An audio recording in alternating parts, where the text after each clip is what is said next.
Today in the wood yard, we're delivering wood. Gonna fill up the trailer. Here we go.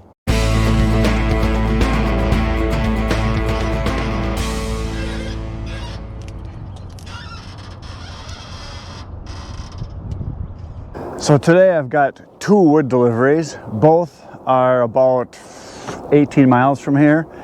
And what's really nice is that I'm gonna load up one. It's for 2 face cords, or 2/3 of a cord of oak, which is this whole row you see right here. I'm gonna load that up. I'm gonna put that up to the front, and I'm gonna put a tarp, which is my new separating technique. I'm gonna put a tarp down, and then we're gonna put a face cord or 1/3 of a cord of hickory in the back, because that's my first delivery. So all I'm gonna do is just back up, kind of pull the tarp out, shove that wood out, and then go to my next delivery right down the road from the first one. So very efficient. They both get charged for mileage, so it's better for me, but it's good for them because they don't have to deliver, they don't have to come and get the wood. I deliver it for them. So here we go. It's time to load some wood right now.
I am now loading my first delivery, which is going to be a face cord, 1/3 of a cord of hickory. And this is my hickory pile that fell over on me, but there's all hickory here.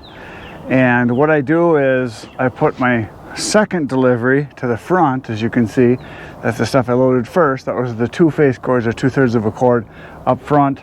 And then I threw in loose because that was pre-measured, so I knew how much there was. And I just get it to the front as far as I can, make it nice and full. And then when I put in this hickory now, because this is a non-measured pile here, I have to stack it so that I know I get the right amount of wood for the face cord, 1/3 of a cord in the back. And I just separate it with a tarp is all I do. It's pretty easy, really.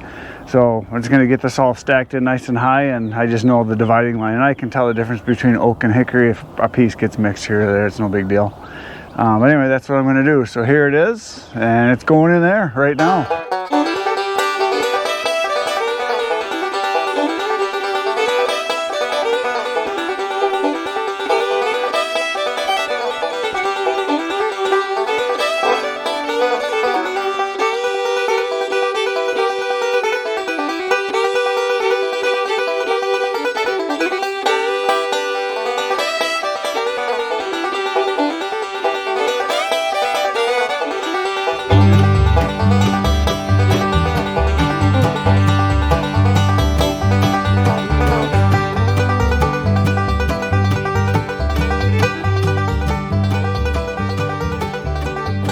So there it is, a beautiful load of red oak up front. That's 2 face cords, or 2/3 of a cord, and then a face cord, or 1/3 of a cord of hickory in the back. Gonna deliver this one first, that one second. And the way I did it, as you saw, is I divided it with a tarp, and by stacking it in like I did, I know how high my sides are, how wide the trailer is, and I'm able to figure out how much I need to put in just by figuring out square feet as far as each row. So that's how I do it. And I know cords are sold in cubic feet, but if you look at the face of it, I need 4 feet high by 8 feet across, which is 32 square feet. So that's all I had to do is to figure out to get 32 square feet. There's actually probably 34, 35 in here. I threw a couple extra armfuls in just to be sure. So there it is. We're going on the road to go dump it to crump it right now.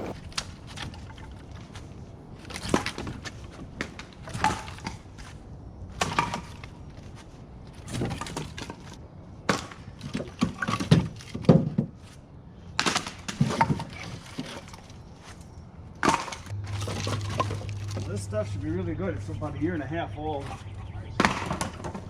So it's really good and dry.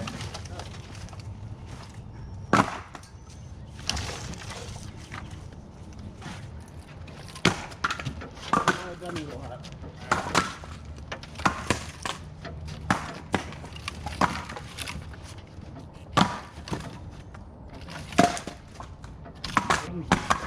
Just got all kinds of stuff going on.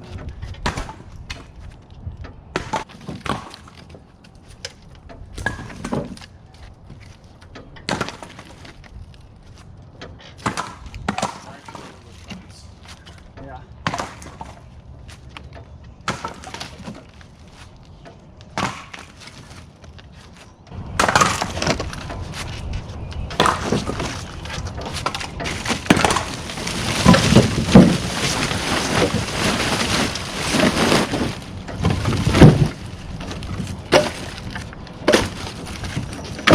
That's all yours. Now you got some work to do. Yeah. Oh, I got guys. All right.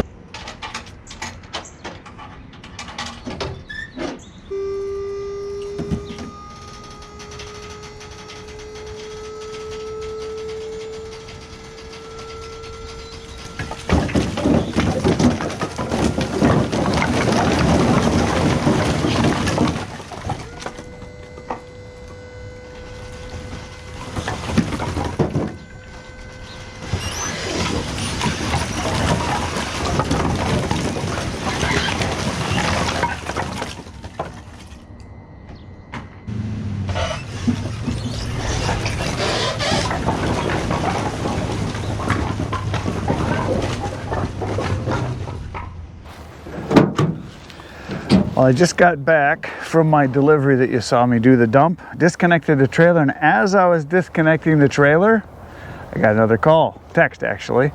Another person wants me to bring them a face cord of mixed hardwood, because it's for campfire wood, and it's in Green Bay, so it's a little road trip.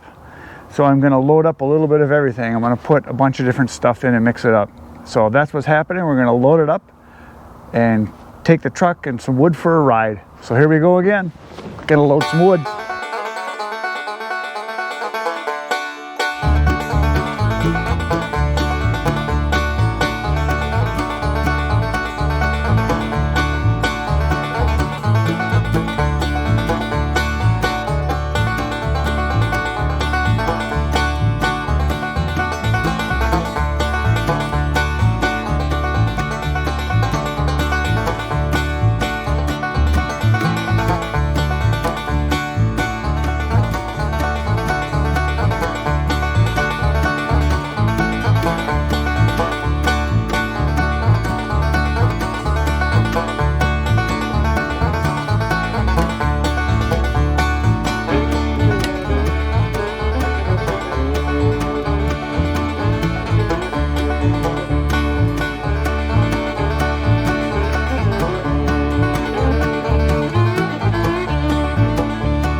There it is, another beautiful load of wood, loaded, ready to go to its new home where it will be quite happy, I'm sure.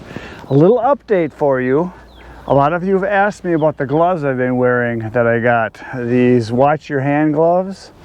They're a safety glove, they're an anti-cut, anti-puncture glove. My brother gave these to me kind of as an experiment to try them out on Firewood. They're pretty darn nice. But like any other glove, they're wearing out. Because it's a cowhide, nice and flexible, very comfortable. I like the fact that they have this liner on the inside. I don't know if you can see that. That's kind of the I'll turn it around here for you so you can see. It's kind of the anti-puncture, anti-cut lining on the inside. The bad thing about it is when you have them on, the cuffs are open, so sawdust gets in there. And because that fabric is in there, it gets full of sawdust and it's really hard to get it out. Because you get pieces of sawdust and slivers and things in there. You just stick your hands in there and it kind of hurt. But they lasted about like any other leather glove. I don't think I even got 2 weeks out of them. But that's because I'm playing with wood every day here. My left hand even is starting to wear out. The other thing about them that I noticed is that if you get any moisture, which is, for me, it's sweat generally, they shrink up. You can see how this is all kind of starting to pucker up here and kind of getting all bunched up around the wrist. If you get them wet, I think it's the combination of the fabric on the inside and the leather, and they're shrinking down, so they're not covering my wrist as nice as they were. I still prefer to wear gloves that have a cuff on them to keep the sawdust and dirt and stuff out. But they work pretty nice. But they're pretty much just about wore out because I'm starting to get slivers in the fingertips now. So a couple weeks. I still prefer the pigskin gloves the best. They seem to last the longest. Anything that's made with the cowhide, yes, they're more supple, they're more comfortable, more flexible, but they just don't hold up, as you can see, to the abuse of firewood. So the pigskin is the way to go, and I still have yet to try a pair of the goat skin, because I hear that those are even better yet. So we're taking this load to Green Bay. We're gonna go dump it off in somebody's backyard. Here we go again.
So I'm just leaving my delivery that you saw me just do, and I drove past this place on the way here, and I'm thinking this place right here next to me, I'll show you in a second, would be awesome for a wood yard. A lot of hard surface, so it'd be easy cleanup. And then I could run an elevator up inside of it, and they got this big, it's a big huge bowl shaped object that I think I could probably fill full of firewood. It would be awesome. What do you think? I kind of think this place right here, that would be an awesome wood yard, don't you think? A lot of hard surface for cutting wood on, and I could probably fill that bowl with hundreds of full cords of wood. Run an elevator up there, that'd be sweet. Anyway, that's it for today, folks. Thanks for watching. Please hit the buttons. You know what to do. You're professional. And tomorrow, I'll be back in the wood yard. You should be back in the wood yard. Between now and then, get outside, do some cutting. Good night, Irene.